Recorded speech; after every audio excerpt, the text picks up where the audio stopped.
Bonjour à tous et à toutes et merci de nous avoir rejoints pour ce webinaire qui a pour thème la fiscalité franco-américaine, pas de double imposition. Alors on va passer un petit moment ensemble pour détailler une série de points sur ce thème. Donc voilà un petit peu le sommaire que l'on va parcourir ensemble aujourd'hui. Tout d'abord, on va présenter rapidement le cabinet pour que vous ayez les chiffres clés en tête. On va ensuite regarder brièvement le marché américain et voir en quoi il est intéressant aujourd'hui de se positionner sur ce marché. On va ensuite rentrer dans le cœur du sujet qui sera la fiscalité aux États-Unis, comprendre le mécanisme et ce qui va se passer lorsqu'on investit là-bas. Et puis enfin, on finira tout simplement par quelques exemples produits pour que les choses soient plus concrètes. Alors tout d'abord, qui sommes-nous ? Le cabinet Altitude International Realty existe depuis 2011 maintenant. On a réalisé plus de 350 transactions et nous sommes présents depuis plus d'un an et demi maintenant dans deux pays, donc les États-Unis et le Canada. On a trois bureaux, un à Paris qui est le bureau principal, et puis deux aux États-Unis, un à New York, un à Miami.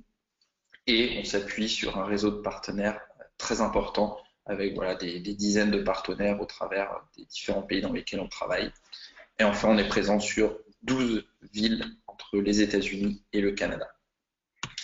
Alors, notre catalogue produit est assez varié, l'objectif étant de répondre à chaque profil investisseur.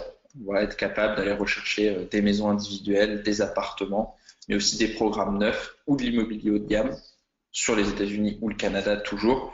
Et on va proposer au cas par cas quelques club deals à nos clients qui ont une demande par rapport à ce type de produit. Notre philosophie, la façon dont on accompagne tous nos clients, ça se déroule toujours en trois temps. Le premier temps, c'est les premiers rendez-vous, comprendre le profil de nos clients, ce qu'ils recherchent dans l'investissement qu'il vient rechercher chez nous. Et finalement, bien cerner ses besoins, c'est ensuite proposer le bon produit. Donc c'est le premier temps qui est souvent décisif pour la suite. Le deuxième, c'est d'accompagner notre client sur tout le processus d'investissement et d'acquisition. Et puis le troisième, qui est sans doute le plus important et celui sur lequel on investit beaucoup auprès de nos clients, c'est de rester à leur côté dans la durée et de ne pas se désengager à la suite de l'acquisition. Voilà, pour gérer l'ensemble des problématiques qui vont graviter autour de leur projet, comme la gestion locative, la mise en place des assurances, la partie fiscale. On s'occupe de tout ça avec nos clients. Alors, notre accompagnement, il est vraiment très complet. On va s'appuyer sur un réseau de partenaires et on se positionne en chef d'orchestre finalement pour répondre à tous les besoins de nos clients. Donc ça va du marchand de biens évidemment pour l'acquisition, à la banque pour percevoir les loyers, au courtier pour changer ses devises au moment de l'achat, à l'avocat pour assurer tout le processus d'acquisition ou au notaire pour le Canada, l'assurance, les diagnostics sur place, la gestion locative et la comptabilité, on en parle. Le marché américain, quelques mots rapides dessus. C'est toujours important de savoir où on se situe, même si on a tous quelques chiffres clés en tête. C'est bien de faire un rapide point là-dessus. C'est vrai que le marché est toujours en plein rebond aujourd'hui aux États-Unis. Alors, post-crise, évidemment, on s'en éloigne de plus en plus maintenant, mais on a vraiment un assainissement qui a été fait ces dernières années et une croissance raisonnable des prix qui continue de s'effectuer. C'est un des signaux les plus encourageants. Donc là, on voit sur certaines grandes agglomérations aux États-Unis, on voit New York qui continue de croître, Los Angeles de façon plus mesurée, et puis d'autres grandes villes sur lesquelles on va proposer des biens comme Atlanta, Miami, Tampa, vraiment un taux de croissance assez intéressant à l'heure actuelle. À l'échelle nationale, on voit que le marché immobilier américain progressait de 6% sur un an, ce qui est vraiment une très très bonne donnée encourageante pour la suite. Voilà. L'économie américaine, elle est vraiment très très très forte en ce moment et elle continue en ce sens. On voit que les prévisions de croissance pour 2017 sont 2,3, ça laisse rêveur. Le taux de chômage 4,6%, on est très proche d'un chômage structurel. Le taux directeur de la Fed est proche de 1%, Et le taux de change, là, en ce moment, alors il y a une belle fenêtre d'ailleurs, est à 1,18, ce qui est assez intéressant, je pense, circonstanciellement. Ensuite, il est intéressant de bien se rappeler qu'il existe toujours une grosse marge entre finalement le marché français et américain, même si ça c'est une évidence, mais il existe toujours aussi une marge entre le marché américain d'aujourd'hui et le marché américain pré-crise. On a encore une belle décote, on l'estime à 10% à l'échelle nationale, et nous, en général, sur les zones qu'on va proposer à nos clients, on a encore une marge un peu substantielle qui peut dépasser les 15 à 20% dans certains cas. Donc il y a vraiment encore une belle fenêtre de tir là-dessus. C'est intéressant de s'en rappeler. Évidemment, si on compare au marché parisien qui, lui, n'a pas connu vraiment de baisse significative, bon, on voit que les marchés sont très différents là-dessus. Enfin, pourquoi investir aux États-Unis? Quelques arguments pour synthétiser cette première partie. Voilà, ce qu'on vient rechercher finalement en achetant sur place, c'est la diversification de devises, évidemment.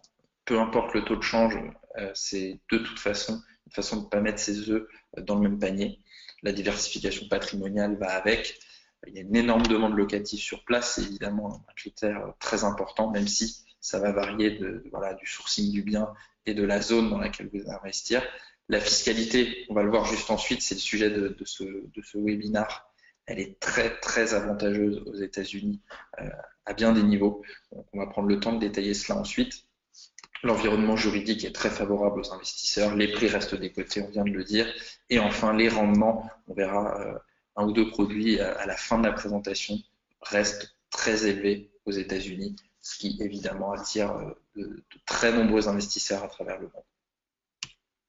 Alors, on rentre dans le cœur du sujet de cette présentation, vraiment comprendre le mécanisme de la fiscalité aux États-Unis et d'ailleurs le retraitement en France ensuite. Tout d'abord, la partie États-Unis, comment ça se passe sur place lorsqu'on investit pour un bien en locatif? Eh bien, tout d'abord, il y aura le paiement localement, l'équivalent des taxes foncières. Alors, ça va varier d'un État à l'autre. On est là pour accompagner nos clients là-dessus, mais c'est la première étape finalement de l'imposition. Ensuite, il va falloir payer l'impôt sur les revenus localement. Alors, c'est un système aux frais réels, on est assez proche de ce que l'on peut connaître, et ce qui est très intéressant et ce qu'il y a de différent finalement avec ce qui fonctionne en France, c'est qu'il y a des mécanismes d'abattement qui sont beaucoup plus attractifs. Voilà. Le premier, c'est l'amortissement. Donc ça se passe sur 27 ans et demi, 80% de la valeur du bien. On vient amortir le bien d'année en année. On a également la possibilité de déduire des travaux, des charges courantes. Finalement, ça c'est un petit peu comme ça se serait fait en France. Mais en plus de ça, on va pouvoir déduire notamment un billet aller-retour en France, et puis la zone d'investissement Atlanta par exemple. Et enfin, un abattement forfaitaire octroyé par le fisc américain qui est pour le moment de 4 050 $. Voilà, il y a des chances que ça augmente encore un petit peu. Pour le moment, on est sur ce montant-là, mais ça fait déjà des montants d'abattement très très significatifs finalement, ce qui laisse une assiette imposable très faible. Et on va avoir ensuite sur cette assiette restante 10% d'imposition au minimum. Ça va jusqu'à quasiment 10 000 $ de revenus sur le sol américain. Donc pour un de biens, on restera dans cette tranche-là, ce qui est très attractif. Et puis ensuite, on va augmenter progressivement, tranche par tranche, jusqu'au 39,5%. Mais là, il s'agirait déjà d'un portefeuille très, très, très conséquent. En général, on va rester sur les 10 à 15% pour quasiment tous les profils investisseurs. Donc évidemment, l'impact local est très faible. On va voir ensuite un exemple chiffré. La plus-value, elle est imposée à 20% localement. Voilà, pour faire assez simple. Côté français, on va devoir redéclarer ses revenus comme si nous ne l'avions pas fait aux États-Unis. L'idée, c'est que le fisc veut avoir une visibilité sur les revenus américains des investisseurs français. Donc, on redéclare selon les règles françaises cette fois. Donc, on vient déduire les frais courants, on obtient une assiette imposable théorique. qui vous permet de calculer le crédit d'impôt. C'est le mécanisme le plus important puisque la convention fiscale franco-américaine élimine la double imposition. Elle vous dit que vous avez déjà payé aux États-Unis, vous ne repayez pas en France. Donc, c'est simplement une possibilité d'avoir le calcul de l'impôt théorique et donc le crédit d'impôt correspondant en face. L'impact est donc nul sur les revenus américains et il y a un léger frottement fiscal qui s'opère sur vos revenus français puisque les revenus américains vont être intégrés dans vos revenus mondiaux au moment du calcul du taux moyen. Donc là, ça va dépendre de la situation de chacun, mais en général, il s'agit d'un frottement fiscal de quelques centaines d'euros. On verra dans l'exemple qui suit. Enfin, le patrimoine qui est investi aux États-Unis doit être déclaré en France et il rentre donc dans la déclaration d'ISF. Alors en France, pour déclarer ses revenus, mettons la partie américaine de côté qui est un petit peu plus complexe. Nous, dans notre accompagnement, on va proposer les services d'un comptable franco-américain qui s'occupe de cette partie-là. En revanche, pour la partie française, c'est extrêmement simple. Il y a 3 étapes principales. La première, c'est de remplir le formulaire 2044, donc des revenus fonciers. La deuxième, la 2047, déclaration des revenus encaissés à l'étranger. Et enfin, la troisième, c'est de remplir la case 8 TK de la déclaration de revenus. Donc, rien de plus simple, vraiment, c'est très très facile à faire. Et il reste, pour ceux qui auront ouvert un compte localement, à remplir le formulaire 3916. Mais on est sur des étapes vraiment classiques et extrêmement faciles à gérer soi-même, d'autant que le comptable avec lequel on travaille pourra vous proposer de vous indiquer les chiffres à reporter dans ces différentes cases, donc vraiment pas de difficulté là-dessus. L'exemple dont on parlait, donc ça c'est un exemple d'un bien réel qui est passé dans notre portefeuille et qui est assez représentatif de ce que l'on peut obtenir. On voit qu'on est parti sur un bien aux États-Unis à 96 000 euros qui génère un rendement net après impôt. Donc on vient appliquer toute la fiscalité aux États-Unis, le frottement fiscal en France là-dessus, et on obtient vraiment un rendement net de toute charge après impôt de 7,39.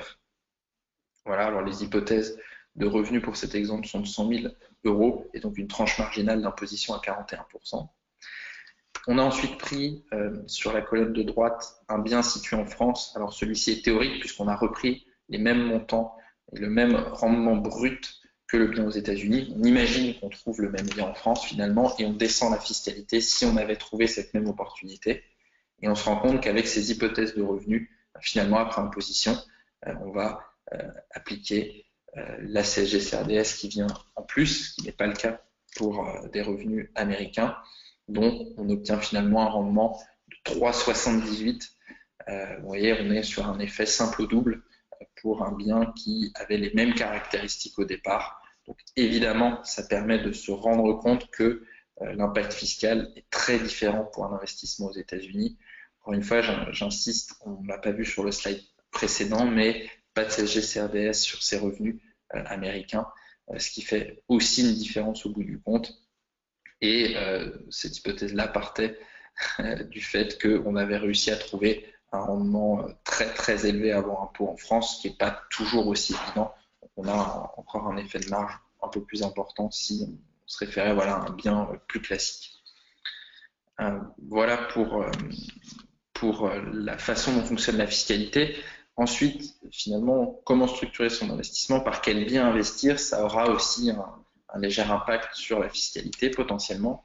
Il y a 2 options, soit d'investir en nom propre, quel cas le plus simple finalement, il n'y a aucun coût supplémentaire. Voilà, si votre situation patrimoniale est simple, que votre situation professionnelle est simple aussi, que vous souhaitez acheter seul ou en couple, c'est sans doute la solution que vous retiendrez.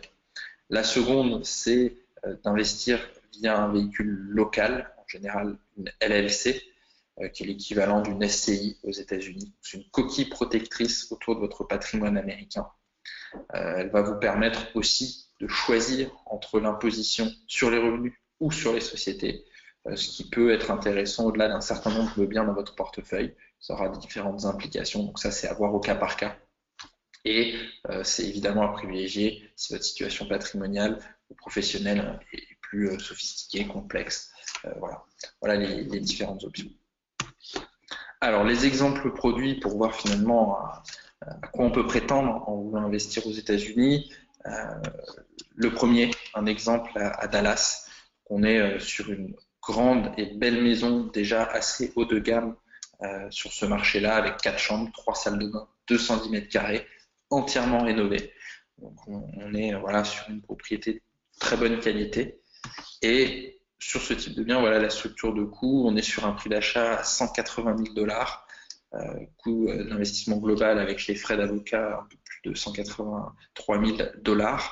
Le loyer qui sera de 1 550 $ sur ce bien et l'ensemble des charges à un peu moins de 7 000 $, ce qui vous donne un loyer annuel net à presque 12 000 $, ce qui est assez élevé, et donc un rendement net de charge avant impôt à 6,5%. Donc on voit que sur ce type de bien vraiment qualitatif, finalement on arrive à ressortir des rendements très très intéressants. Voilà, c'est un très bon exemple aujourd'hui de ce qui est possible de trouver aux États-Unis.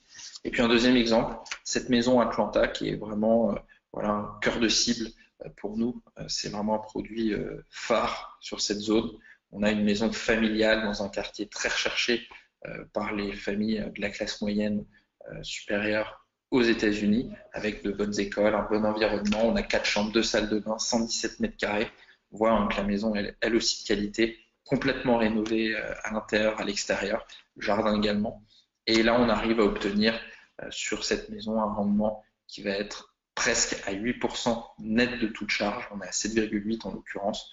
On voit que lorsqu'on descend ensuite la fiscalité qu'on vient de voir ensemble, finalement, on arrive à obtenir des produits très très intéressants qui font tout à fait sens, en plus de la diversification de patrimoine et de devises, ce qui est en général ce qu'on vient rechercher aux États-Unis. Voilà.